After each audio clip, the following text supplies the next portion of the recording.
אוקיי, היום האספה תדון בקבלת חברים החדשים. אני נוקב בשמות שלהם, ועכשיו אני לא יכול לתת את השמות. הם עובדים בבתי ילדים, עובדים בשדה, עובדים במפעל, וההמלצה של הוועדה לקבל אותם לחברות. אם נחליט בחיוב, נעביר אותם לקלפי לקבלה לחברות. مرحبا، كيف حالكم؟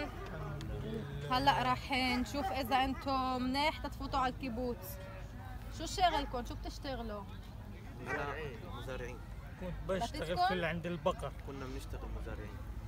وشو مع عائلتكم؟ شو بتعمل؟ كانوا كمان يشتغلوا مزارعين. يساعدوكم؟ في مشاكل بالعائلة؟ لا. ما في شيء؟ لا. كان عندك شي ديون او مشاكل مع بني ادم؟ فتوا بخلاف مع ناس؟ لا. لا؟ كان عندك شي مش منيح فتت على الحبس، كتبوا لك بالشرطة، لقيتوك الشرطة؟ ولا شيء؟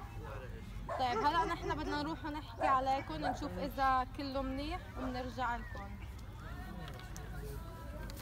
טוב, אז הם עבדו בחקלאות, המשפחה שלהם עבדה איתם, היה להם עסק משפחתי, אין בעיות במשפחה, לא היה להם חובות ואין עבר פלילי. הכל אצלם נקי והם חקלאים. מה אתם חושבים לעשות? נראה לי אפשר לקבל אותם. כן, כאילו לשים אותם על השנתיים תנאי.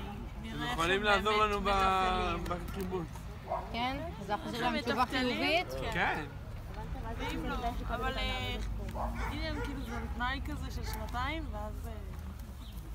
طيب انتوا فتوا على الكيبوتز ويكون بالنجاح وبتساعدوهم بالارض. عندكم هلا سنتين تناي بشوفوا اذا كله كان منيح بنخلص، اذا لا بتروحوا من الكيبوتز، اذا كله منيح بتكملوا وبتعيشوا معهم. اوكي؟